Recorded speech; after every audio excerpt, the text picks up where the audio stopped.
Hey there, welcome to Command Block Central. In this command block video, we're going to learn how we can improve our Minecraft worlds with a very specific RPG element, randomized chest. But we're not talking about preset saves, we're talking about completely random loot chests, things that you would explore in a normal dungeon. Now Minecraft of course has dungeons, it has chests, and it has random loot pools. But what if you wanted to customize this without the use of a mod or add-on? How might you do that?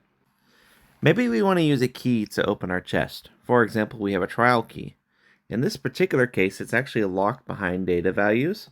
So we can see that no matter where we put the original trial key, nothing seems to be happening, right? Now, however, I have a special key called the desert key. This desert key is unique because when I put it in the first top slot, it actually takes a few seconds to generate a completely randomized chest. But when it does, it'll kick me out, just like that. And you can see, I have random loot. Now, how random are we talking about? Is this pre-saved? Well, let's use the other two keys and find out what our loot table does drop.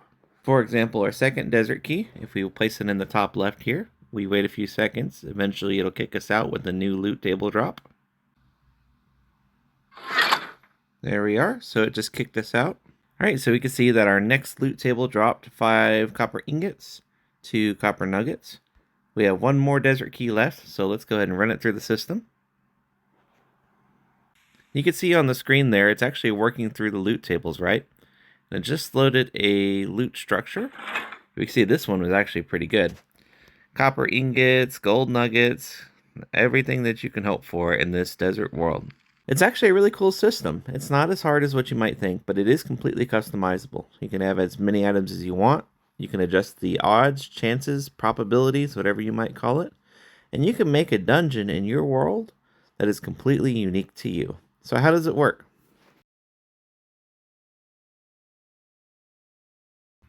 So to start with here, we're going to come underneath our structure. The first things that we want to do are create objectives because we're going to be using scoreboard objectives in order to control the loot that comes out of the chest. And of course, all of these will be listed in the description below, so feel free to check them out. The first objective you want to make is Chest Keeper 1, or you can call it whatever you want. But it's basically just a scoreboard objectives command, routing it dummy. If you've not seen it before, it's pretty straightforward. Now we're also going to be making a player called this Chest Keeper 1 as well. And we're going to be setting him to 0 on Chest Keeper 1 objective. So this may look a little bit confusing, but I choose to name the player or the entity that's going to receive the score after the objective so I can keep everything lined up.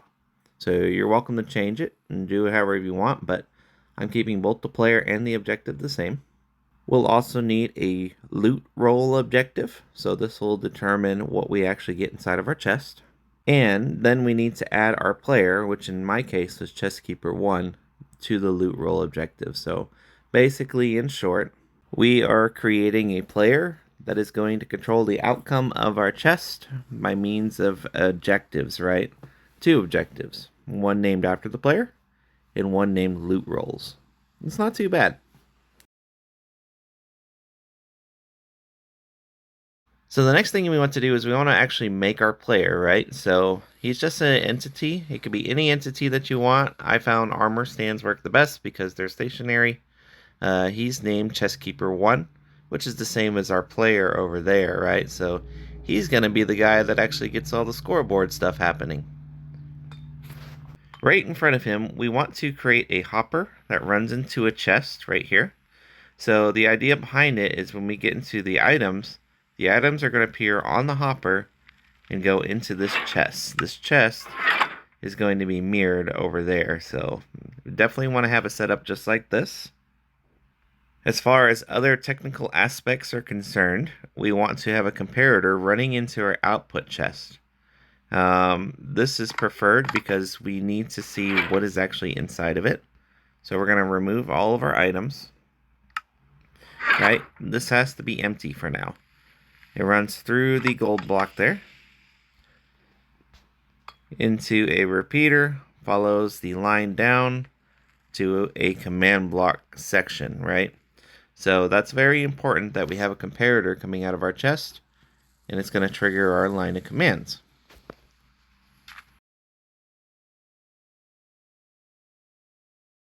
And lastly, we need a chest right here with our desert key in it.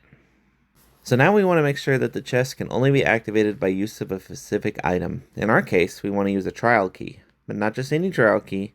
It's got to be named, and it has to be different than the normal one. Otherwise, any player can just duplicate it, and, well, that wouldn't be good for a dungeon, would it? As far as keys are concerned, they have to have the same data value as well as name. So I have desert key here, but it has no data value. This one is desert key, but it has a data value of 7. So even though they're the exact same, minus the data value, they don't work. But the cool thing is, what happens if I give the key a data value of 7 and I rename it? So you can see I'm using a give command to give myself one trial key with a data value of 7. Now, this normally shouldn't work, but for whatever reason it does. So we're going to put our trial key inside here. We're going to name it the same exact thing right here. Type in desert key, if I can spell right, there we go, underscore key, just like that. This key should now be the exact same one that's actually inside of our chest over here. So let's go ahead and verify that, right? Desert key should be the same. Now if we put this in, we should roll our loot table, right? So you can see there on the commands on the side, everything's rolling fine. And we load the chest and we got our loot table. It's really quirky, and a lot of people say it's not supposed to work like that. And it may not have to work like that, but for whatever reason, Minecraft does differentiate between it, whether it has a data value or not. If you assign that number, it creates a unique key. So it's best to give yourself just one key and then put it somewhere like in an item frame so you can take it and duplicate it and use it wherever you want. But it's not a key that you want publicly spread along the server, if that makes sense, right? Think of it like a safety code, how you can open that treasure chest by having only that unique key. It may look the same as other keys, but it's not.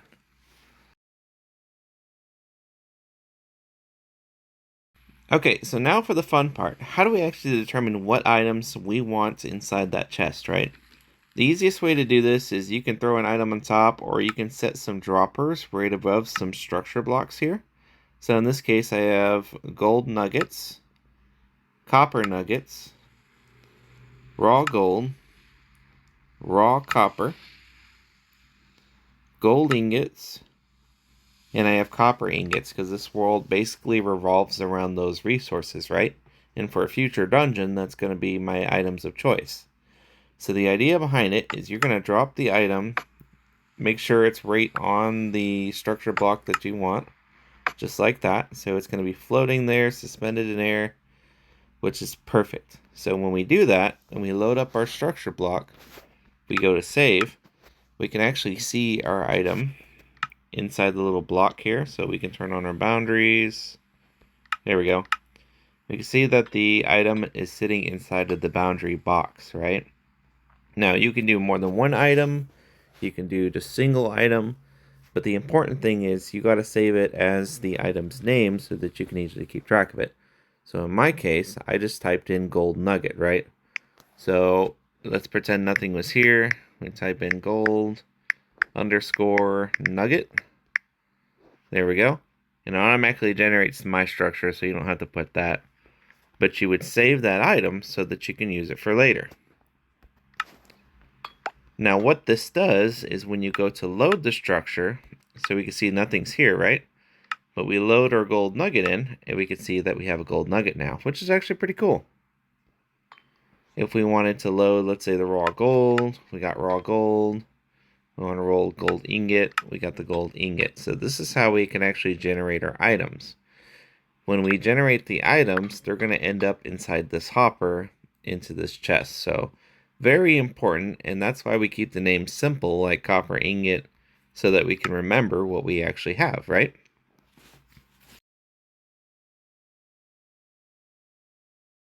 So what that redstone actually runs into is a command block that uses a test for blocks command. So if you've never seen this, this is kind of a weird command that actually checks a specific block at one or more coordinates. So in this case, the -15, 115 is the coordinate that's at this chest right here. To verify that, if you go into your chat and you go to block position, the block that you are looking at will actually show up there in the top corner, which is the -15, 115, right? So you can do a range, you can increase it, but I just repeated the same number twice, so it's only getting that one block. The third number, the -13, 510, is actually what we want to generate our chest at, right? Or where we want to generate it. So if we're looking at this block here, there it is, -13, 510. The idea behind it is we are saying if this block matches this block exactly, so it's facing the same direction, it has the same item in it, same oxidation level, whatever it might be, as long as it is perfectly the same, it's going to activate our next chain command block, right? So in this case, we have our desert key here with our data value of 7. Now this could have been any item that you wanted, but as long as that key is also in that chest, it's going to trigger the next command block. Now it's really simple. It's just a set block command, and it's conditional, so it'll only activate if the previous command block activates. But the idea behind it is it sets a redstone block here, which is actually really cool. This command block will run through a series of commands to generate our items. So if we wanted to just test it, I think it would be really neat just to place a redstone block here so you can get an idea. We take this redstone block and we activate our line. We can see that our structure just loaded one item. Is that it? That's all I got for that chest is one item? Nuh-uh. Fair enough. Alright, well that was a bad example, but let's see if we can get more than one item this time. There we go. 1, 2, 3, 4, 5. Alright, so we got 5 items, which is pretty cool. Let's take a look here. Yep, there's all 5. Now, we have to go quick on this, but let's say we want to actually see our items generate inside the chest. So we place a block. Here, open. We can see our items flow in. Right, so we got copper nuggets, copper, all that good stuff. Getting a good amount of items there. Ooh, yeah. And then what happens is it gets cloned and then it disappears, right? So that's really cool. This is basically how the system works without going into all the command stuff. Pretty neat. So what it actually does is when it places the redstone block here, it activates the next chain of commands. This is probably the hardest command that you're going to get in this video. It says execute if score of our chest keeper 1, so that's our player, with our chest keeper 1 objective. As long as it matches 0, so we're setting the score to 0, and you do that with the 0.0, so that's our range. Then we run a scoreboard command to actually randomize it, and that gives us anywhere from 1 to 100. Again, these are in the description and may look a little bit confusing, but all it's saying is that, hey, we're giving our armor stand random objective score, and it's going to be somewhere between 1 and 100. That's all it is. Oh, and he has to start at 0 in order for it to work. That keeps it flowing nicely. Now, all of these following commands are pretty much going to be the exact same thing, and this is really easy just to copy and paste over. It goes into, what is this, a chain command, unconditional, always active. Says execute if the score of our player, in this case chest keeper 1, as long as his objective, chest keeper 1, matches anywhere between 1 and 25, then we're going to run that same set block command to place a redstone block somewhere. In that case, the redstone block is actually going to end up right here next to the block. So this is the same way all the way around. So you can see -14 and then 20. The following one is -14, 21. This one is -14, 22, right? And you can see that they're all matching a different range. So in this case, the third one is 51 to 75, right? Same command, the fourth one is 76 to 84. And this goes all the way up to our gold ingot, which is 94 to 100. Yeah, pretty easy. It just looks for a score that's randomly generated. Place a redstone block there. Pretty simple right there. The last command block inside the line is very important. It's another set block command, same thing, but instead of placing a redstone block, we're actually just placing air. So set block, and we want to pick the location right here where we put our redstone block originally. And all it's saying is we're going to replace that redstone block with air so that we can keep running our system. If we didn't do that, then what would happen is the redstone block would stay there. We'd only get one roll, and that is it. So we don't want that. So that's why we are deleting the redstone block and activating our chain of lines here.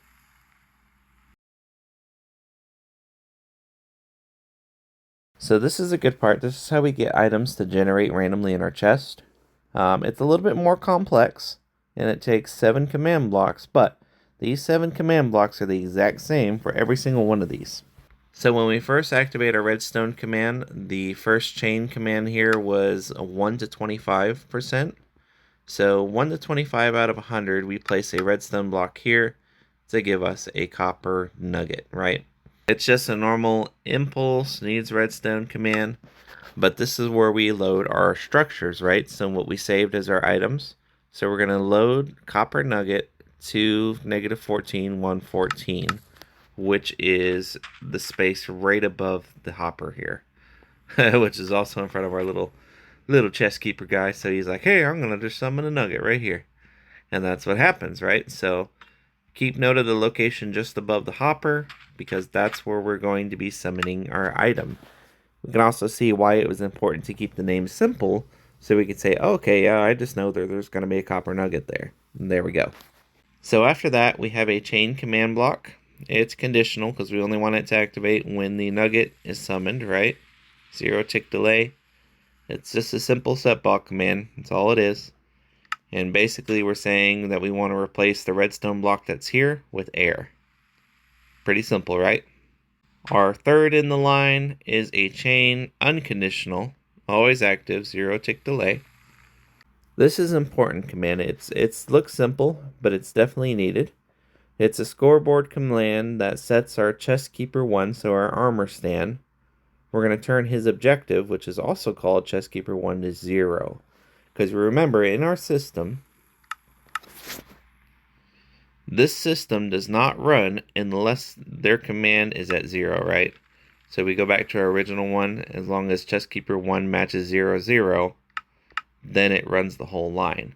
So if this block was not here, and let's say that his score was set to 67, then we would never get any different item, and that wouldn't be good. So we want to set it back to 0 so we can get the randomized effect.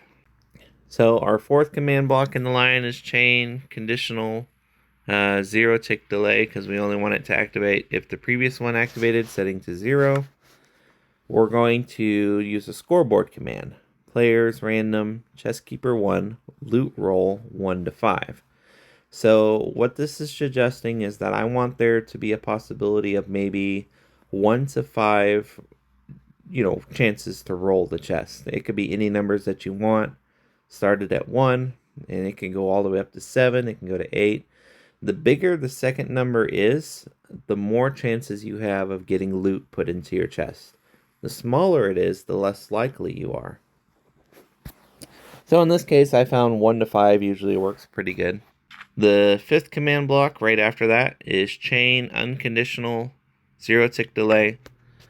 It's an execute command, so if the score of chest keeper 1 and loot roll matches anywhere from 1 to 4. So remember, we just set it to 1 to 5. If it matches 1 to 4, then we place a redstone block at -15 and 18. So where is that? -15, 18 is this block right here, I believe, right? So, yep, there it is. So all we're saying is if we match from our previous thing, we rolled 1 to 5. If it is anywhere from 1 to 4, we place the redstone block back at the beginning of the line, and it runs the whole process again. So we can see this is how we can get multiple loot tables, or multiple loot rolls rather, to show up. Pretty cool, huh? The last two commands are actually just cleanup commands, and they are kind of tricky. So chain, unconditional. This one has a 20 tick delay. This is very important that you remember this. So we go 1, 2, 3, 4, 5. The sixth command block has a 20 tick delay. It says execute if the score of Chestkeeper 1 in loot roll matches 5. So 5.5, which means it's only there. Now if you wanted to be a certain range, like 5.7, if it matches anywhere in between there, 5, 6, or 7, we're going to actually run a clone command. Now this clone command uses the same coordinates as our test for block command. All we're saying is that we want to take this chest right here that was filling up with items, and we want to copy it exactly to the chest that's over there where we're going to get our loot.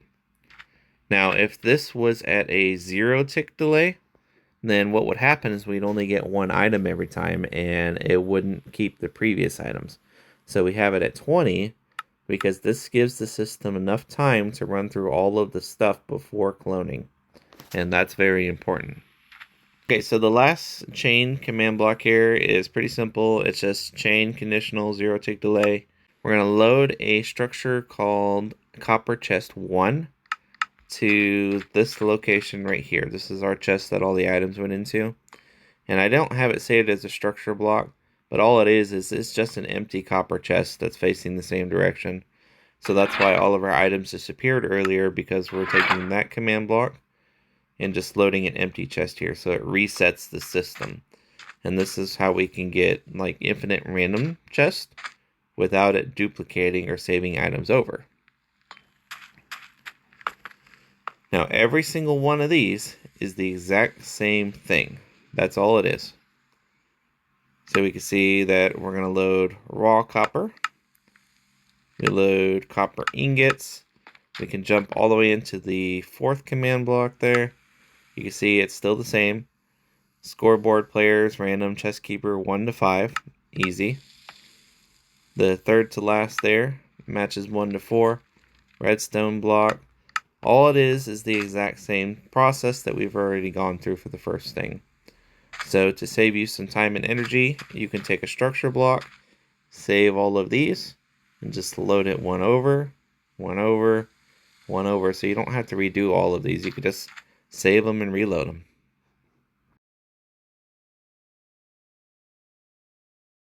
So what's the point of all this, right? So why do we want randomized chest, an RPG chest inside of Minecraft, right? So we have loot tables that can spawn different kinds of goods, such as in ancient cities, end cities, bastions, whatever you like. But this is important. Dungeons and many RPGs use the exact same loot tables, you know? It just rolls items, picks from a table, and there you go. Now, unless you want to use like add-ons or mods to be able to set those things, this is one of the only ways that you can actually do this to make a fully randomized chest that's different every time. Now, some people save presets, and that's perfectly okay.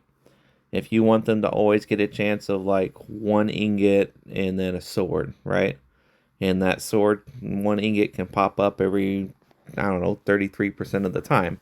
That's totally cool, and that's you do you. But in reality, it doesn't make for an interesting dungeon at all. Having a totally 100% randomized dungeon makes it more exciting, and then every time you go through, you're not going to be looking for that one chest with the ingot and the sword in it. Hey, I know I have to open 5 chests to get an ingot and a sword, and one of those chests is going to be it. No, this is a little bit different, and this actually adds a lot of gameplay value into dungeons or chests or whatever you want to do and how you want to use the system. Now, of course, there are flaws to it. As you can see, it does take up a decent amount of space, and you have to go through the effort of lining things up, copy and pasting, whatever you need to do. But I think that the pros and the advantages of the system far outweigh any inconvenience for it, because this is how you can really get something cool in your Minecraft world. So by all means, expand on it, get creative with it. There's more that you can do with it.